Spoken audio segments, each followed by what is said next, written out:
uma recapitulada rápida. Na primeira aula, nós fizemos a introdução, né, sobre essa visão bíblica sobre a autoestima. Na segunda aula, nós falamos sobre a difícil compreensão da autoestima e o pecado. E a terceira aula, nós falamos sobre a busca do outro e a idolatria do eu. Bom, as aulas estão lá no YouTube, se você quiser ouvir, né? Ou assistir. A de semana passada não colocamos ainda, porque está no notebook da igreja. E aí, semana não deu tempo de colocar lá. Hoje nós vamos falar sobre esse tema, redescobrindo a autoestima bíblica. E vamos falar mais sobre a Imago Dei. O que é Imago Dei? É a imagem de Deus. Dentro da teologia, do estudo da Bíblia, do estudo sobre Deus, Imago Dei é a imagem de Deus. Então, a partir de hoje, nós vamos então ver como nós já tivemos uma compreensão do que é autoestima bíblica, fizemos essa comparação da autoestima da cultura, como que é a autoestima, é você bem consigo mesmo, você se autoaceitar, se autovalidar. E hoje nós vamos iniciar então como nós podemos agora redescobrir essa autoestima bíblica. O equilíbrio entre humildade e arrogância. Nós temos visto muito sobre aquele versículo do apóstolo Paulo, que ninguém pense além daquilo que realmente é, né? Então, quer dizer, que ninguém pense de forma soberba, de forma que venha te trazer arrogância, ou também ninguém pense de forma que vai totalmente te desvalorizar, se sentir como um nada, mas que pense de si mesmo conforme aquilo que Deus nos fez. Então, é esse equilíbrio entre humildade e arrogância. Então, o paradoxo da autoestima surge, então, nessa linha tênue, nessa linha delicada entre humildade e arrogância. Essa é a autoestima bíblica, certo? Enquanto uma autoestima saudável nos permite reconhecer nosso valor, sem nos sentirmos, então, superiores aos outros e sem nos sentir também totalmente inferiores aos outros, né? Um excesso de autoestima pode levar à arrogância e também nós vimos aqui ao narcisismo. Nós vimos na primeira e na segunda aula. Por outro lado, a falta de autoestima pode resultar em uma constante subestimação das próprias capacidades e valor, né? A pessoa se vê como se ela não é capaz de fazer nada, tudo que faz dá errado, né? Às vezes até se pergunta, por que eu vim no mundo? O que eu estou fazendo aqui? Né? Ela não se vê como alguém que foi criado por Deus para um propósito. Ela se vê apenas que tudo que ela vai fazer não consegue, ou se ela fizer vai dar errado, de forma pessimista, certo? Então, o paradoxo da validação, que nós vamos falar um pouquinho aqui de forma introdutória, o texto de Gálatas, capítulo 1, versículo 10, nos deixa isso claro.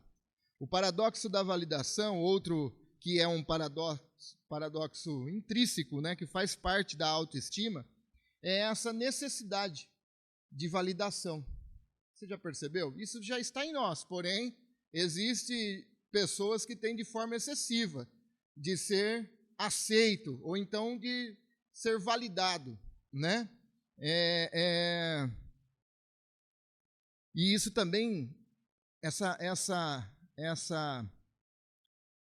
necessidade de validação torna a pessoa dependente emocional disso.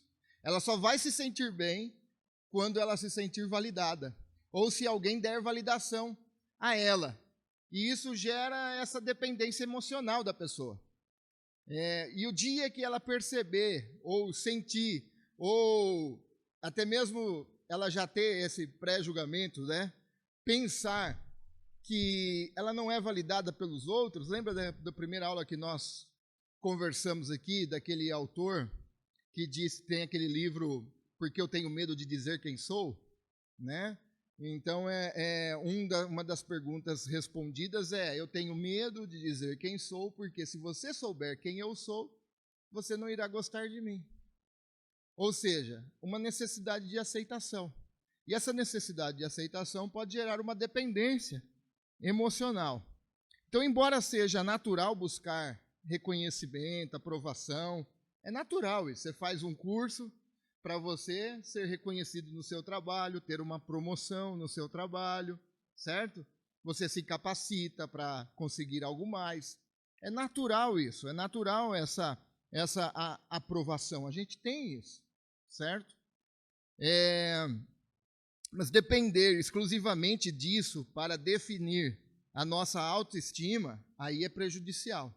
Prejudicial à saúde emocional, prejudicial à saúde física e prejudicial, vamos dizer, à saúde espiritual, se você depende de validação dos outros.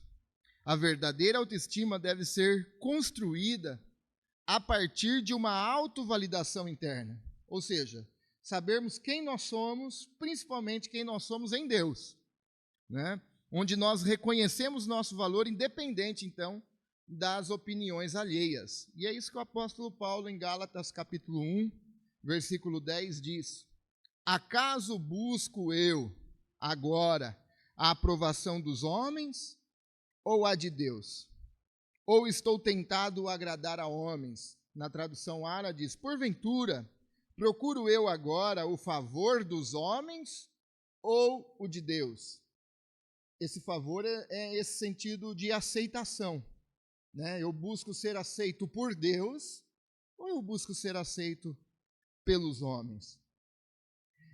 Ou procura agradar a homens? Se agradasse ainda a homens, não seria servo de Cristo.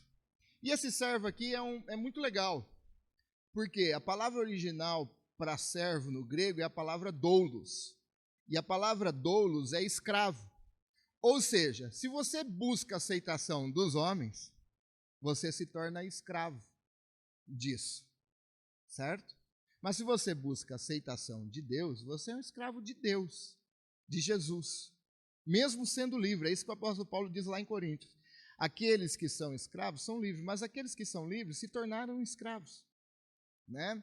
Então é esse trocadilho de palavra que às vezes nós não percebemos, mas dá essa ideia maior.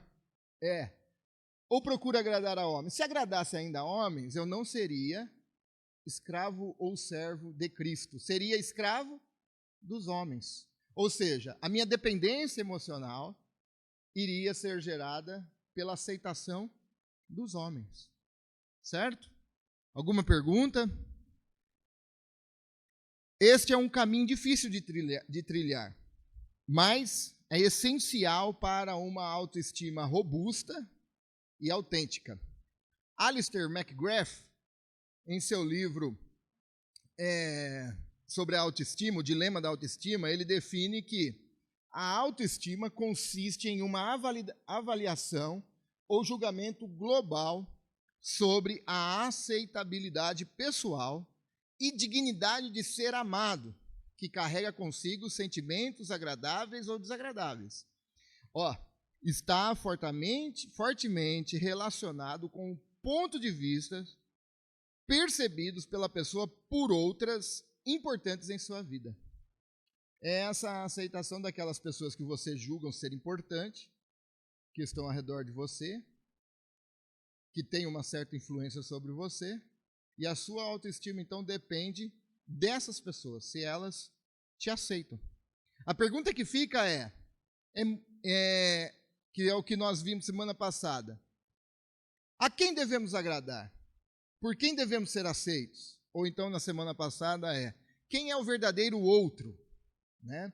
Lembra que nós falamos que o outro pode ser pessoas ou pode ser coisas, porque tudo está relacionado a valor. A gente valoriza coisas ou valoriza pessoas, e aí nós criamos expectativas que o dinheiro vai me dar segurança, criamos expectativas que que o meu diploma vai me dar segurança, ou então eu crio expectativas sobre pessoas. Eu crio expectativas sobre que o meu cônjuge vai me satisfazer em todas as coisas, ou então que o meu patrão prometeu aquilo lá para mim, ele vai cumprir, né? Quem é o verdadeiro outro no qual nós encontramos segurança? Então, quando eles dizem que a autoestima depende em grande parte do julgamento, da avaliação de que pessoas importantes têm a respeito de nós, quem pode ser essas pessoas? Pode ser nossos pais, pode ser nossos filhos, pode ser nossos cônjuges, pode ser colegas de trabalho, pode ser chefe, pessoas que admiramos e julgamos importante. Essas pessoas estão aí, diariamente, ao nosso redor, na qual pessoas estão se sentindo no dever de agradá-las a qualquer preço, a qualquer custo, apenas para ser aceito. E quando eu estou falando de agradar, eu não estou falando de você, então, não agradar e ser desrespeitoso, não cumprir com suas tarefas, não é nada disso. Eu estou falando de dependência emocional, que você cria a expectativa que naquela pessoa você precisa ser aceito. Então, como nós podemos resgatar essa autoestima bíblica e verdadeira? Quem é esse verdadeiro outro? Uma vez que todos esses outros importantes para nós, sim, são pessoas importantes, mas são pessoas limitadas, certo? Se elas são limitadas, elas vão nos decepcionar e nós vamos decepcionar essas pessoas. São falhos, são pecadores, são injustos, suas avaliações são limitadas, imperfeitas e muitas vezes imprecisas. Então, como então podemos resgatar essa autoestima bíblica? Então, a partir da Imago Dei, que é o que nós vamos aqui trazer uma breve reflexão. A partir da imagem de Deus. Esse é o princípio que percorre todas as Escrituras, certo? Que a partir de quando nós nos vemos e vemos o outro, o semelhante, que ele também é a imagem e semelhança de Deus, aí nós podemos resgatar a dignidade e o valor de todo ser humano, certo? Aquele livro, O Barre a Obra-Prima, ele exemplifica justamente sobre isso. É uma pessoa, o cerne da história é uma pessoa que está caminhando pela rua e na caçamba tem um entulho de construção. E ele encontra ali um quadro, e só que esse quadro está cheio de lama. Mas ele pega o quadro e leva para casa. E era uma calçada que transitava pessoas o dia inteiro. Muitas pessoas passaram lá e não deram valor. Esse homem, quando chega em casa, lava aquele quadro, ele vê que é um quadro que tinha muito valor.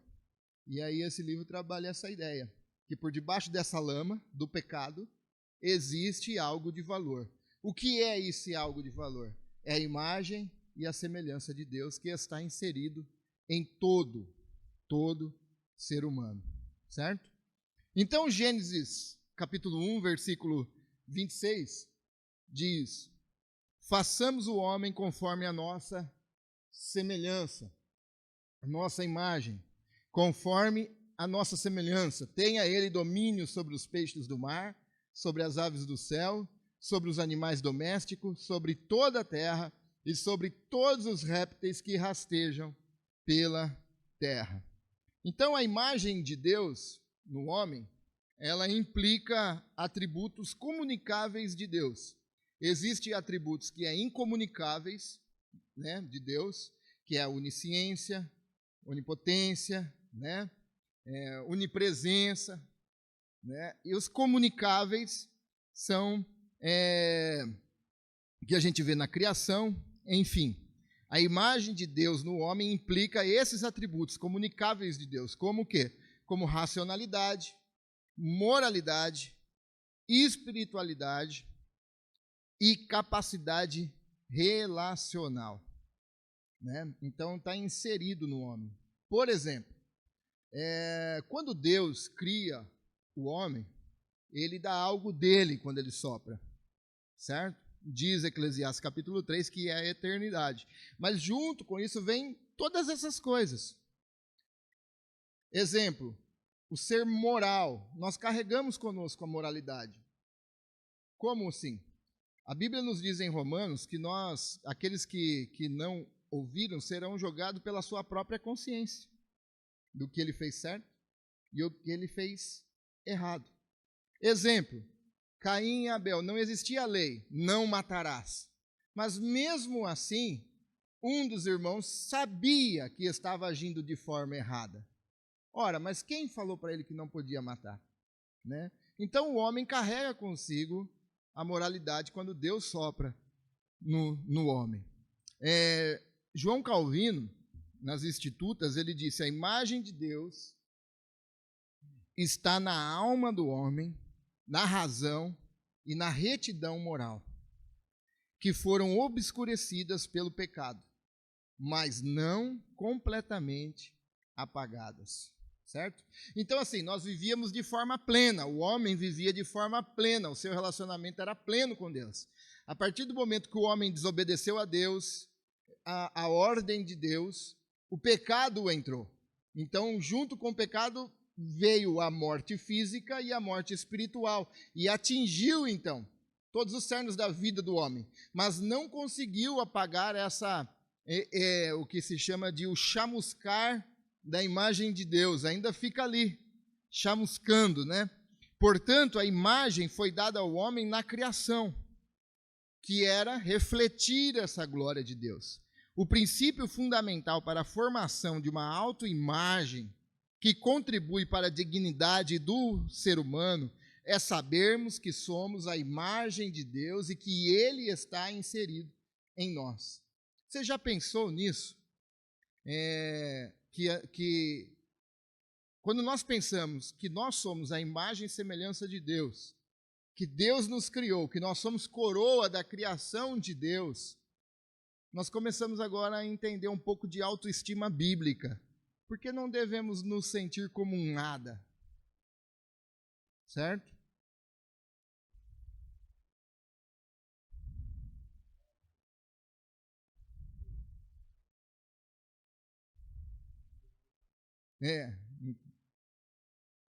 Você lembra de Elias? Elias estava se depreciando, só eu fiquei. Melhor morrer desse jeito, não é? E Deus chama ele para fora da caverna e fala: cara, tem ainda um propósito para você, entendeu? É essa a ideia, né?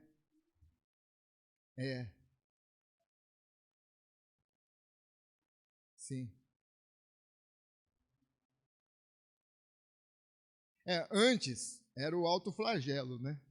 E agora a pessoa se autoflagela emocionalmente, né? É isso. Então é nós entendermos que nós temos um valor. Você não é igual esses camaradas falam, né? Que tudo gira por você.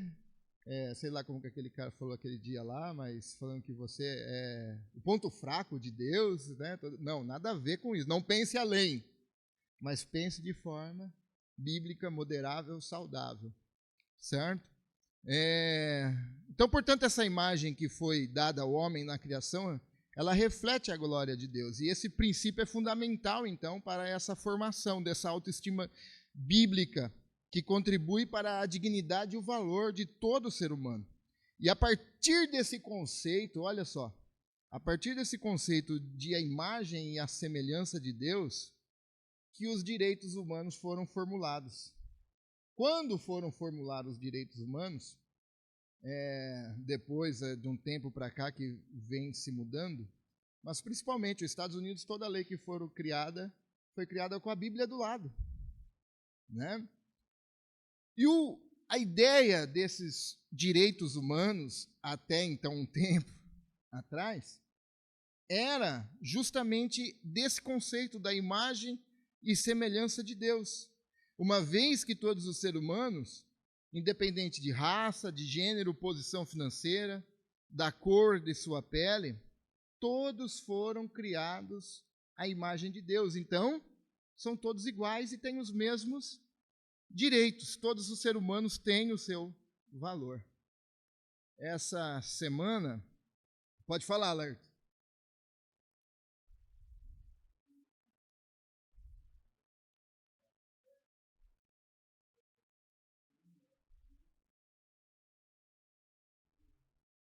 é a eternidade.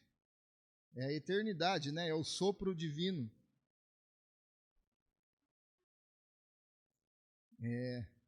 A ciência só existe para provar que Deus existe, né? Tem um livro que chama A Poderosa Voz de Deus. Se vocês não leram, leiam. Esse livro fala exatamente isso, como que cientistas chegaram à conclusão que, por exemplo, o globo da Terra está no eixo certo para receber, é o único planeta que recebe a luz solar na quantidade certa, com a atmosfera nos centímetros, nos milímetros certos, para que não queime a pele do ser humano. Ora, uma catástrofe não pode, um Big Bang não pode, a catástrofe que traz o caos não pode trazer coisas tão milimetricamente organizadas, né? E aí ele vai falando diversas coisas, a lua na distância certa para que reja as marés dos mares, está tudo calculado certinho no seu local certo. E uma das coisas é essa que ele disse, que a ciência só existe para provar que Deus existe. E isso não foi cristãos que chegaram a essa comprovação, foram cientistas e alguns deles até mesmo ateus, que não creem em Deus. Eles falam, é o universo, é um poder do universo, é um poder não sei da onde, mas, né, é justamente isso. Então, todos os seres humanos têm seu valor, por causa disso, que traz impresso em si a imagem e a semelhança de Deus. Essa semana mesmo eu atendi uma pessoa,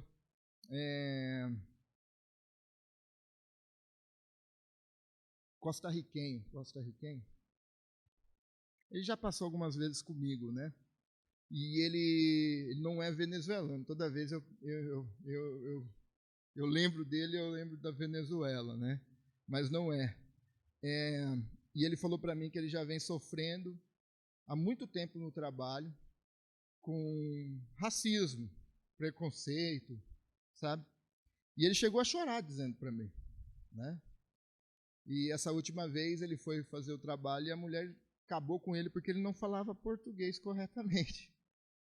Mas o patrão, que não é a mulher, contratou ele sabendo, né? E isso acontece. As pessoas tratam mal os outros, né? A ponto de fazer a pessoa ficar mal emocionalmente. E aí o que a gente tem que fazer? A gente tem que resgatar isso, né? O meu aconselhamento é aconselhamento bíblico, eu trabalhei mesmo nessa ideia, que não importa a raça, não importa a cor da sua pele, não importa o idioma que fala, não importa nada disso.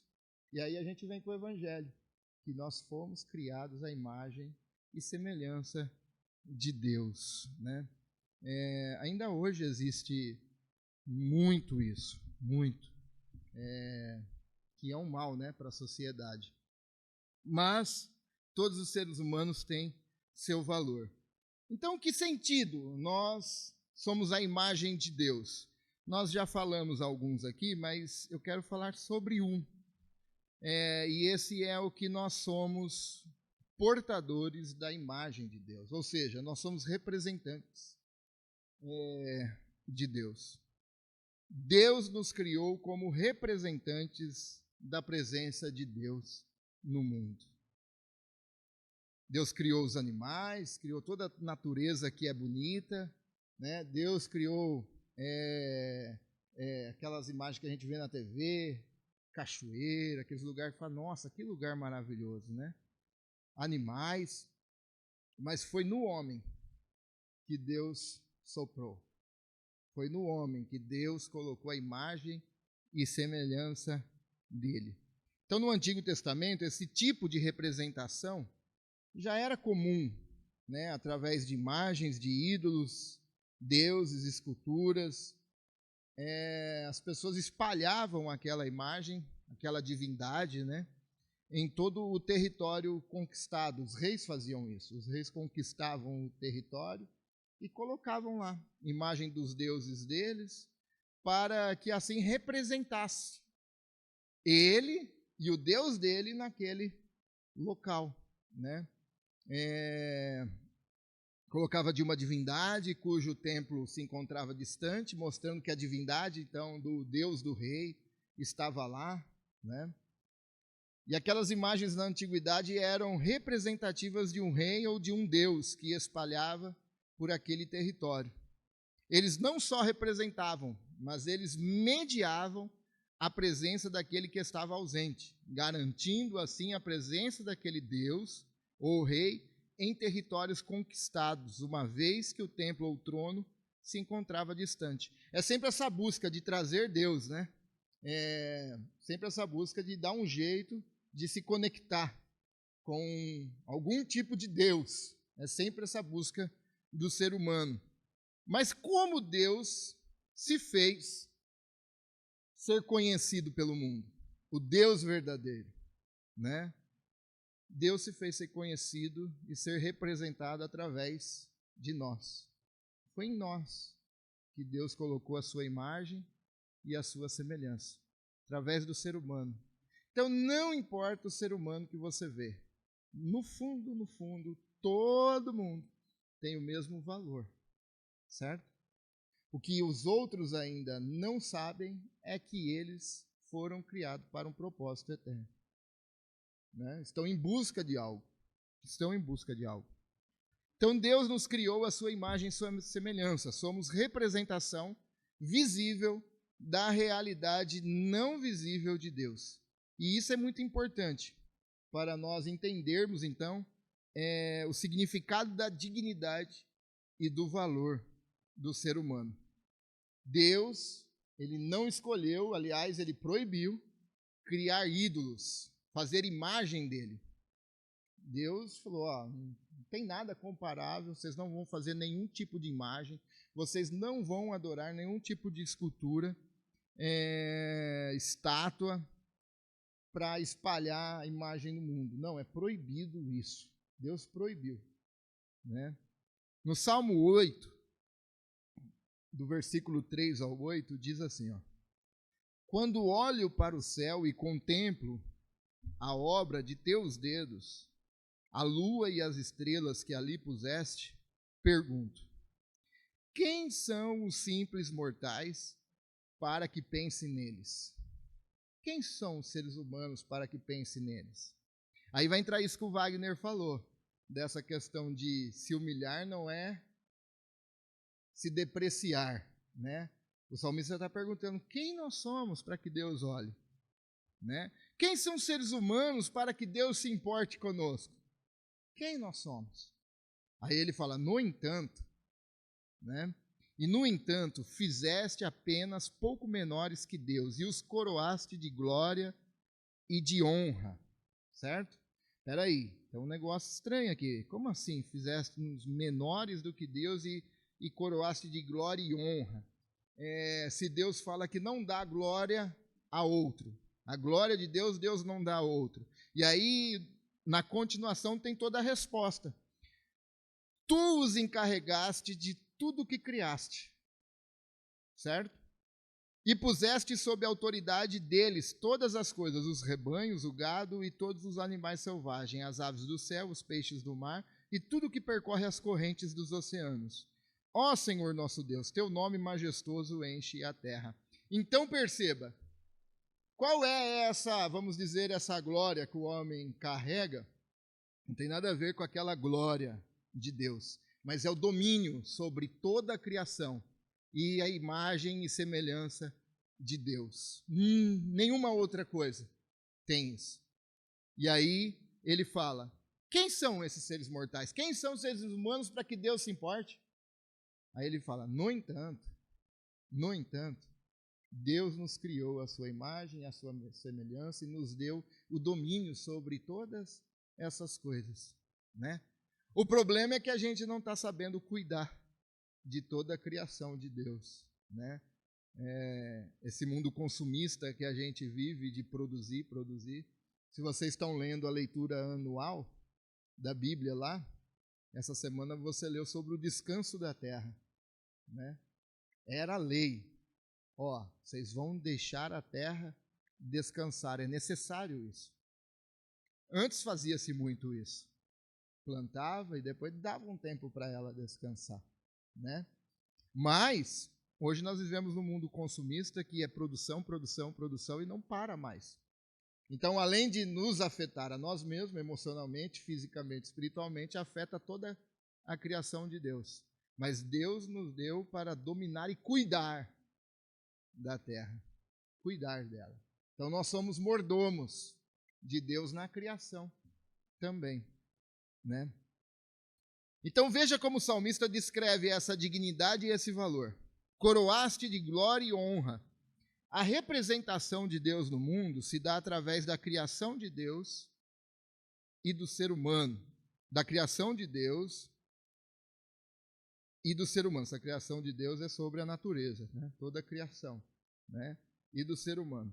Esse texto reforça, então, a doutrina da imago Dei, a imagem de Deus, pois destaca que o homem foi criado um pouco menor que Deus, ou um pouco menor que os anjos, alguma tradução vai dizer, e coroado de glória e honra. Essa passagem está em harmonia com Gênesis 1:26, onde Deus dá ao homem domínio sobre toda a criação. João Calvino, ao comentar esse salmo, ele disse: Davi nos lembra que, embora sejamos fracos, sejamos insignificantes, diante da grandeza de toda a criação de Deus, Deus nos fez a sua imagem e nos deu domínio sobre as obras de suas mãos, né?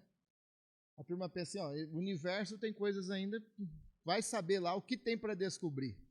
O ser humano ainda tem muito mais para se descobrir, né? Isso não é mérito nosso, mas é um testemunho da graça divina. Esse é o diferencial de todo ser humano. Ele carrega a imagem e a semelhança de Deus. Herman Bavinck, um teólogo holandês, ele disse: o Salmo 8 nos mostra que a dignidade do homem não está em sua força ou em sua sabedoria, mas no fato de que Deus o criou para refletir a sua glória e governar sobre a criação. Então, tudo isso é sinal de que Deus nos fez maior do que toda essa criação, mesmo sendo significante, fraco, limitado, né? Mesmo sendo. Então, não pense além, mas também não pense menos, se depreciar, né? Não. Quem eu sou em Deus? Eu sou amado por Deus. Espera aí, se eu sou amado por Deus, já tem algo aí que não é para me trazer arrogância, mas humildade. Humildade, né? Isso reforça, então, a visão reformada, da teologia reformada, de que o valor e a autoridade do ser humano decorrem exclusivamente da soberana escolha de Deus. E não tem nenhuma capacidade do ser humano envolvida nisso. Veio de Deus. Foi Deus quem soprou na narina do homem. Certo? Não existe ninguém maior do que ninguém. Morreu, já era, né? Tem aquela história do primeiro bilionário do mundo, John Rockefeller. Quando ele morreu, perguntaram para ele quanto que ele deixou. Perguntaram para o contador dele. Fizeram uma coletiva de imprensa lá na Inglaterra, reuniu um monte de repórter e a pergunta foi: quanto John Rockefeller deixou? O primeiro bilionário do mundo. Ele chegou a atingir quantos bilhões? O contador foi enfático e disse: ele deixou tudo, porque para o céu não leva nada e no caixão não tem gaveta. Então, ficou tudo. Então, morreu, né? Acabou para todo mundo. Então, por que pessoas se sentem maiores, né, melhores que os outros, né? Não tem sentido isso. Um tempo atrás eu estava dando aula lá para os alunos e nós estávamos falando sobre racismo. Não tem sentido o racismo, principalmente no nosso país, você já pensou? É muito louco no nosso país. Só pode ser branquinha como a Lu, mas ninguém pode falar se ela não tem sangue negro. Hã? A Cidinha, pronto, né? A mãe dela. Né? Então, no Brasil, assim, não pode ir em lugar nenhum. Ah, é? Ó, a sogra do Wagner, os outros pensam que é a mãe dele. Então, olha lá, a Lu parece uma inglesa, não parece? Ó, branquinha, loirinha, né? Então, é justamente isso. Estava falando com os alunos por causa que aconteceu um fato lá sobre isso. Eu falei, vocês me perdoam, mas eu falei com essa palavra, falei, é muito idiotice, meu. Ser racista já é coisa de idiota. Agora, no Brasil, é o fim da picada. Não é? Então, assim, todo ser humano, e fica essas discussões bestas, né? Todo ser humano carrega em si essa imagem de Deus. Pastor, mas até aquele cara lá, entendeu? Até ele. Vamos lá. Então nós vamos falar aqui sobre esse Jesus Cristo, sendo o novo Adão, primogênito dessa nova criação que Deus está criando. Jesus Cristo carrega de forma plena essa imagem de Deus, que é a qual Deus está nos fazendo. Né? Jesus Cristo, como assim? Jesus Cristo carrega de forma plena porque ele foi tentado em tudo e não pecou. Assim também era. E assim Deus também está nos fazendo, até chegar a essa forma plena em Deus, certo? De ser plenamente igual Jesus, manifestar plenamente a presença de Deus. 2 Coríntios capítulo 4, versículo 4, diz, o Deus deste mundo, eu vou ler ali que está outra tradução, mas se o nosso evangelho ainda está encoberto, é para os que se perdem que está encoberto, nos quais o Deus deste século cegou o entendimento dos incrédulos, aqueles que não creem. Para quê? Para que eles não resplandeça a luz do evangelho da glória de Cristo, qual é a imagem de Deus, ou seja, a imagem plena de Deus. Lembra daquela conversa que Jesus teve com seus discípulos? Jesus estava prestes de dar a sua vida por nós, e aí ele recebe um convite de atender alguns gregos que vieram da Grécia. E aí ele não cedeu a essa tentação também. E naquela conversa, Filipe falou para ele, faz uma coisa então para nós, mostra-nos o Pai. E Jesus falou, Filipe, faz tanto tempo que você está andando comigo, fosse eu iria dizer, ô orelha seca, faz tanto tempo que você está comigo e você não vê ainda que quem vê a mim, vê o Pai? Que eu sou a semelhança e a imagem de Deus de forma plena, porque eu sou Deus encarnado, né? Então, essa presença foi manifesta de forma plena na pessoa de Jesus, né? Se em nós obscurece essa glória plena, onde nós encontramos então? Nós encontramos na pessoa de Jesus Cristo, que é aquilo que Deus está nos tornando de forma plena. Uma pessoa que irá viver somente para a glória e para o agrado de Deus, sem nenhum tipo de pecado, sem nenhum tipo de desobediência. E Paulo reconhece que o ser humano criado por Deus, a sua imagem e sua semelhança, encontra em Cristo a sua expressão perfeita. É por isso que a gente sempre diz aqui, de se parecer com Jesus, imitar Jesus, porque ele é a nossa referência, né? João disse isso no Evangelho, e vimos a sua glória, a glória do Pai, unigênito do Pai, né? Então, aplicações para nós, aqui, nossa autoestima não deve se basear em padrões humanos, certo? Mas no fato de que Deus, o Deus do universo, nos criou com um propósito.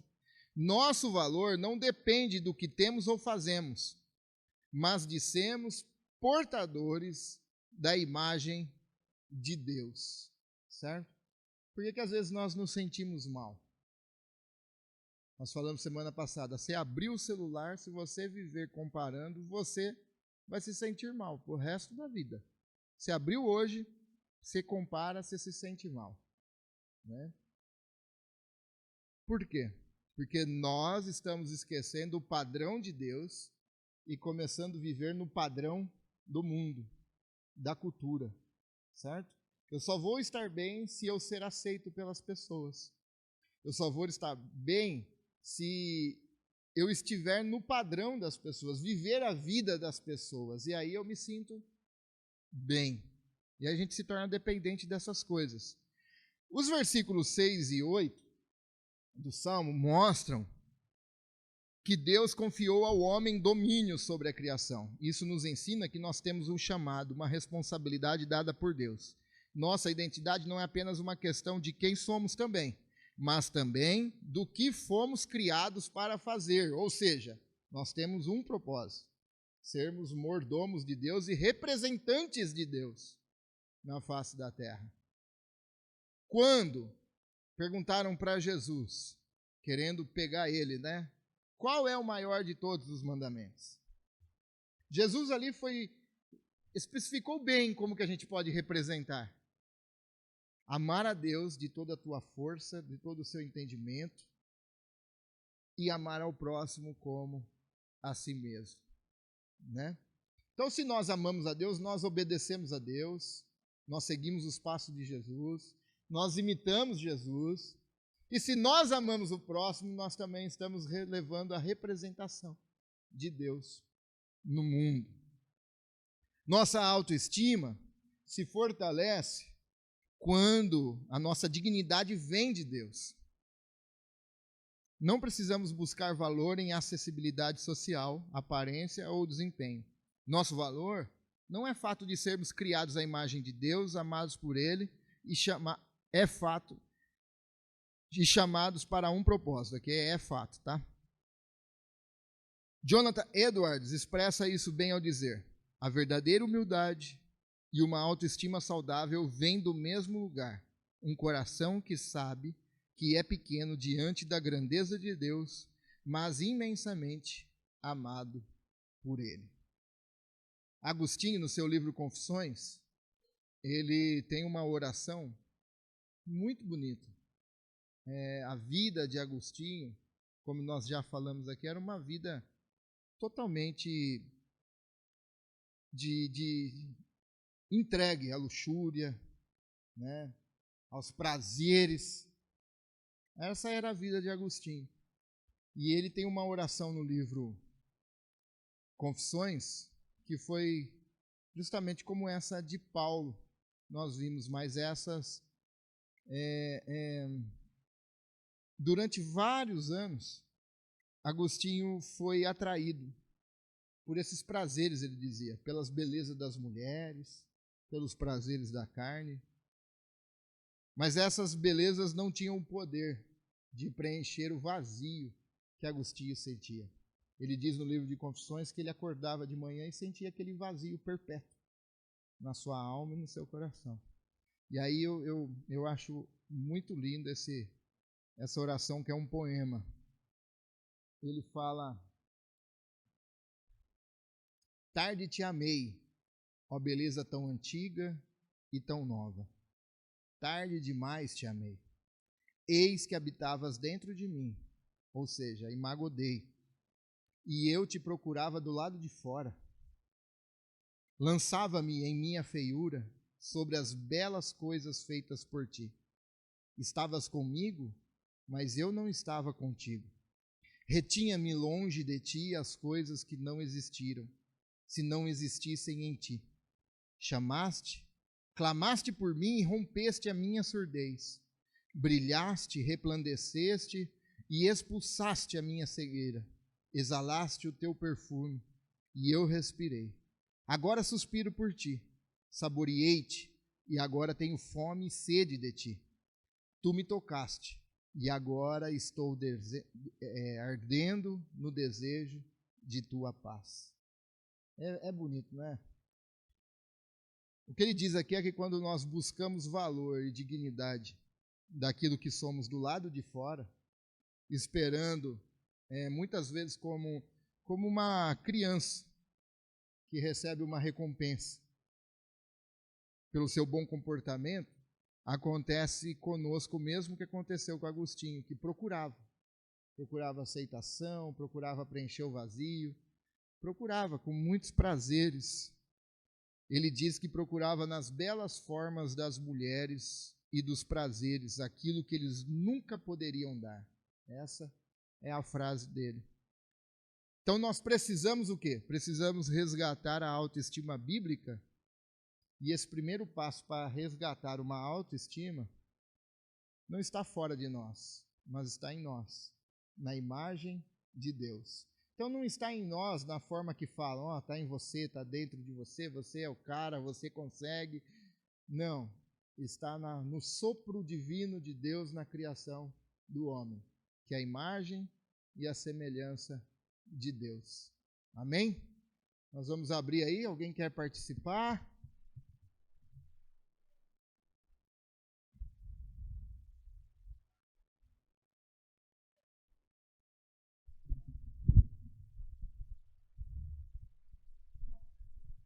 Eu acredito que a gente primeiro tem, lógico, que aprender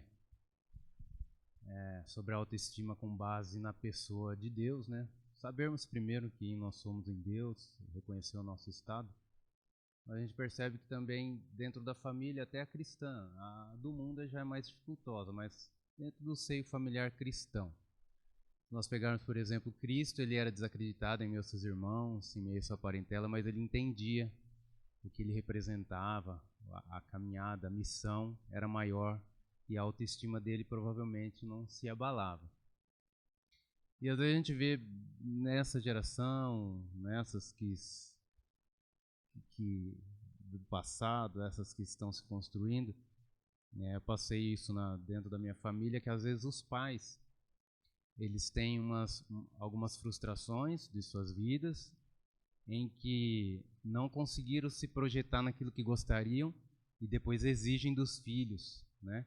Ou o contrário, por não ter conseguido, também depreciam os filhos, né? Então, essa construção da futura geração familiar é com base nos filhos de hoje, né? Então, a gente percebe que, às vezes, há uma exigência muito grande do jovem naquilo que o pai projetou e não conseguiu ser, ou o contrário, por ele não ter sido também, o filho acabará fica incutindo na mente que a criança ali, o jovem, vai acabar não atingindo aquele objetivo. E eu vejo que isso é bastante prejudicial. Eu passei isso com o meu pai e só pude entender à medida com que eu me converti e entendi qual é a minha missão, a minha caminhada.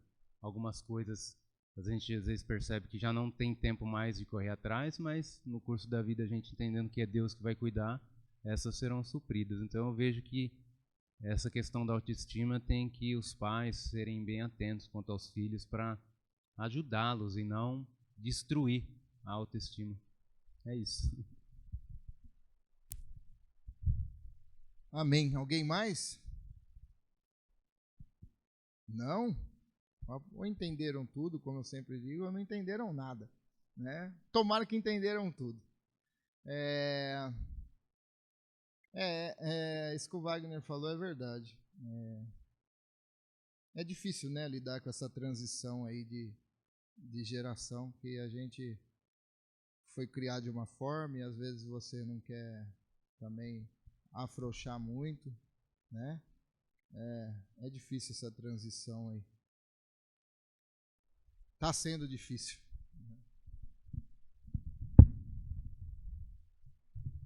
Acho que é isso, gente. Vamos orar? Alguém quer falar mais alguma coisa? Se tiver, nós vamos orar, encerrar.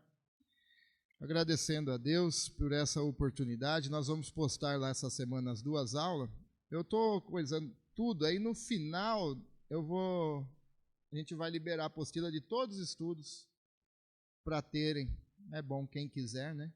É bom passar para outras pessoas também. Acredito que seja uma forma evangelística também, pessoas que estão sofrendo emocionalmente, né? É isso. Amém? Vamos orar? Obrigado, Senhor. Obrigado por essa manhã que o Senhor nos dá aqui para ouvirmos a Tua palavra, ouvirmos o Teu conselho, Senhor. Obrigado, Deus. Obrigado por falar conosco, falar ao nosso coração. Ó Pai, nós precisamos de Ti, precisamos de força do Senhor para entendermos isso. Ó Pai, quando nós tivermos a nossa crise de identidade,